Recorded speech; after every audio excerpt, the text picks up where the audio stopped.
Trevor Mauch. What is up, man? It's great to see you as always. I know we got this little baby snippet of Trevor in Hawaii, but weren't able to have a good a long conversation. So I'm grateful to have you here, man. Dude, I'm pumped to be here too, Brad. I know I was trying to remember like the year that you and I first met, but it was probably at an event in Vegas, I'm guessing, somewhere along the way. And you, like, as I think about the business relationships that I've had over the last decade or more, there's only like a handful that I've been working with for the whole time, pretty much the whole time. And, one of them is my CFO company that we helped build that company that runs all the finances for us and things like that. And then I look at it and go, it's like, then there's Brad, who's been processing pretty much the majority of all of our payments as we've grown. And man, it's been really cool seeing your journey, and I always love seeing your adventure. So honored to be on here with you. Oh, I love it. Well, I appreciate that, man. It's great to work with your CFO team, and also great to work with you. And likewise, it's awesome to see the progress of Carrot over time, which was previously on Carrot, or was it always Carrot, but that was the URL? Dude, so here's a good story on this. So really quick, it was never on Carrot. So I'll say that the on Carrot thing was our domain name, but here's where the interesting story comes in: is we're now on the domain Carrot.com. So we bought Carrot.com back in 2019, and I'll just throw out the headline here, kind of the soundbite. We paid $600,000 for Carrot.com, and when people ask that, or when people hear that, they go, "Oh my gosh, you way overpaid for that thing."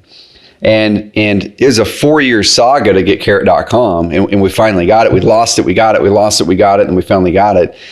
Oh, and God. When we look back on that whole story, and I hear people say, "Man, you overpaid for it," I'm like, dude, buying Carrot.com was one of the best business decisions for our brand that we have made here at Carrot, because in that time period, people were calling us on Carrot because our domain was on Carrot.com. It was the best domain we could get for that at that time. And I'd be announced at events to speak or on podcasts, and like, "Hey, this is Trevor Mauch with On Carrot." I'm like, guys, On Carrot doesn't even make sense. Like as a functional phrase, it doesn't make sense in any way, shape, or form. Yet half of the industry thought that was our company name. And so this is like a good lesson in branding and doubling down. Is at some point we just said, you know what? How serious are we about literally owning the brand of a vegetable? Like, how serious are we about owning this, the color orange, the word carrot? And either we're, and then I always project out, I say, let's say we got big. And at this time we were probably doing around 4 or 5 million a year. We're doing about 13 million right now a year. It's like, let's say we got big. Would we look back and just like regret that we didn't pay an extra $200,000-$300,000 for this to guarantee we got it? Yeah. And my answer 100% was 100% yeah. Like, worst case scenario, this is an asset. Let's say we just torpedo this business. I could sell this domain minimum for $300,000 to $400,000 based off of all the other Carrot startups that are out there that are venture funded. Minimum. And so I'm really talking only a couple $100,000 in risk in exchange for guaranteeing we can own the brand. And we've so like bathed our industry in orange that we literally have our clients sending us text messages and messages of their dinner. It has a giant carrot on it, and they think about us. Like, I call it mental retargeting, Brad. It's like, if you guys want to get free mind space in people, you find some sort of way to grab something that's identifiable in the normal everyday world that you brand so well in your industry that every time they see that normal everyday thing, they think about you and your company. They see Instacart, dude, they think about us. They see any of those things, they think about us. Free advertising. So, all right. So I have to tell this story now. So first of all, I want to talk about the mental branding, but the idea of quote unquote overpaying for something is really, really, really valuable for, I think, people to know, but specifically entrepreneurs. What are you doing with your time if you're negotiating down a variable, a delta that doesn't matter? How much of your time are you spending to negotiate down a delta, and how much mental capacity are you losing by doing that instead of just paying a little more and moving on? Like, fuck it, write the check and move on. So I think that's like a great lesson. And two, it makes me think about this. You stumbled upon this with Carrot or deliberately did it, but I had a woman that I dated for about 5 years. And within the first month, she told me that her favorite number was 4. And I'm like, great. Okay, casual, over a drink. And then over time, she would see a 4 and she'd get all excited and she'd freak out. And then she'd see like 4 and she'd get excited. And then she'd see 4 and get excited. And I was like, okay, what's the deal with the 4s? Yep. And she goes, well, when I was a child, my cousin told me that every time you see a 4, a boy is thinking about you. And every time you see 4, a boy is thinking about kissing you. And every time you see 4, at some point it was marriage, but that was the general story. Yeah. And so she tells me this. And then throughout the initial 6 months and then year and then 5 years of dating her, every time I see 4s, I think about her. Oh, I got you. Yep. And I think, what a sneaky bitch after the fact. Yep. And I say that obviously lovingly. I love the woman to death even today. But I thought, man, what a creative lesson in marketing, right? There was this narrative, and I don't think she premeditated this, but you certainly could in your business with carrots, right? Yep. And I thought, she created this really heartfelt story that connected me, drew me in, and then conditioned. And even today, when I see 44 or 444, I think about her. Yep. Dude, I love that. And I could talk about this marketing, branding stuff all day long, because like the kind of the last final tidbit on this that I'll toss out there is I think a lot of companies, entrepreneurs aren't as intentional with their brand or the branding as they could be. And you don't have to get all fancy, right? Like you don't have to get crazy fancy and have like a vegetable or whatever. But I think we can all do certain things in our business that build connection with our prospect, that build connection with our client, whether you're an enterprise level company or on down to, we're a SMB, a B2B SaaS software, right? We mainly work with real estate investors, real estate agents, things like that. And you can do little things like this, like at success milestones in their journey with you, where it literally could be after they join or they get their first deal done or they hit that first success point. Send them something in the mail, right? And so if I were to flip the camera around and show you that wall over there, it's filled with our t-shirts. It's filled with our positivity t-shirts. It's filled with our water bottles that we send out to our clients, and try to find things that are everyday things that they could use on the daily basis, right? Whether it's a water bottle like this, and then you tell them the importance of hydrating and things like that, or whether it's, if you're going to get t-shirts and gear, guys, get the most comfortable t-shirts so they actually wear them. Don't buy the Gilgen or whatever they're called. They feel like you're wearing cardboard. Like, we hear all the time from our clients, because they wear them all the time. They've been wearing them for 4 years. Like, dude, I wore this thing out because it's the most comfortable thing in my dresser, or my wife took my shirt. I'm like, amazing. Or I'll show you one last thing, Brad, then we can dive into it. No, it's great. Dive into actual business stuff and how to scale a business into 8 figures here. Hey, but I think all this is relevant.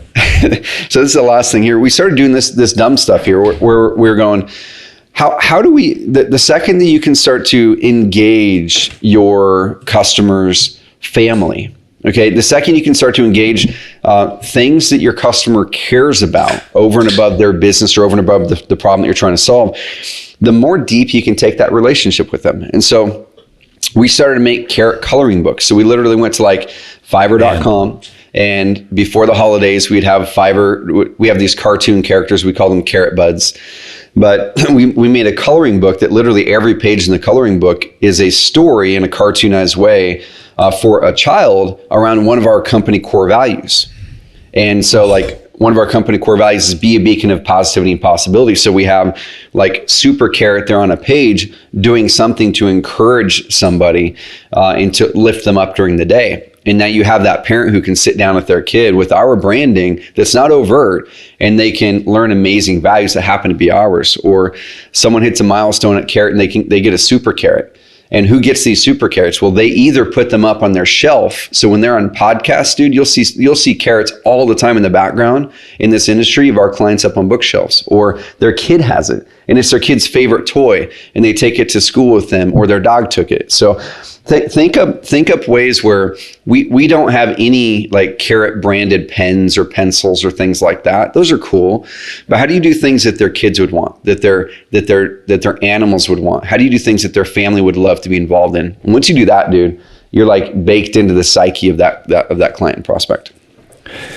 Man, oh, that's amazing.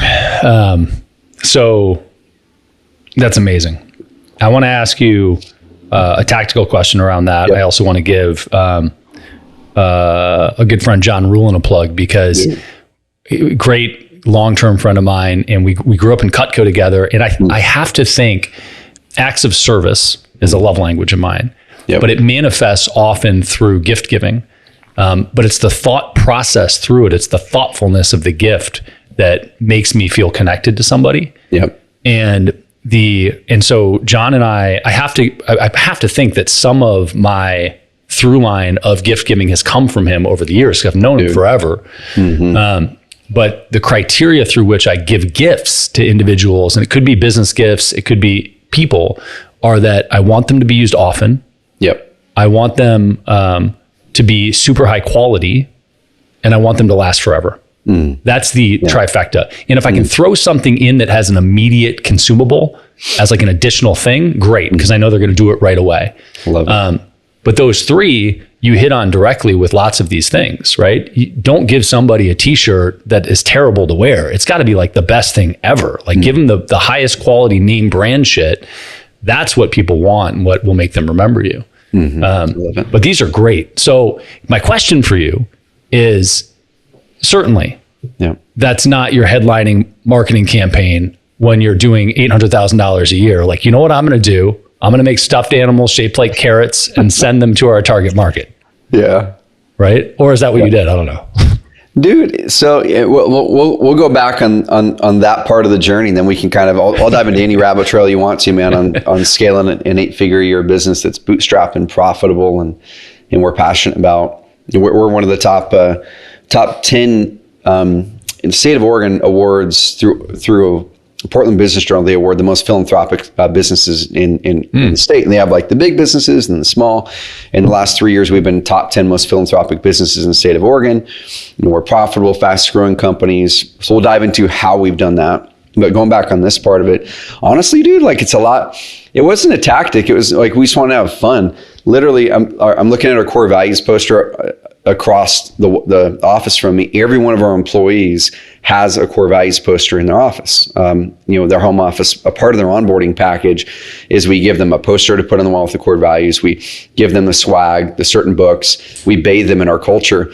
And we thought, shoot, why aren't we doing this for our customers? Why aren't we bathing our customers in our culture too? And our second core value is literally have fun and be different. And the reason that I put that core value in at the early stages of the business, Brad, was because in my previous company, and we were working together before Carrot, in my previous company, we made some good money, but honestly, I got really burnt out. I got really burnt out in that time period where me and Patrick Riddle, my business partner, were making great money. But I remember waking up one day in 2010, 2011, and earning good mid 6 figures a year as a 20-something-year-old kid. And my wife was at work, in the medical profession, and my young daughter at that time was at the babysitter, and I was supposed to be doing work. I was supposed to be getting up and actually working and like bringing home the bacon for my family.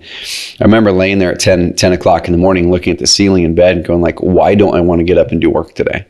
Like I had created this business to get freedom and to create.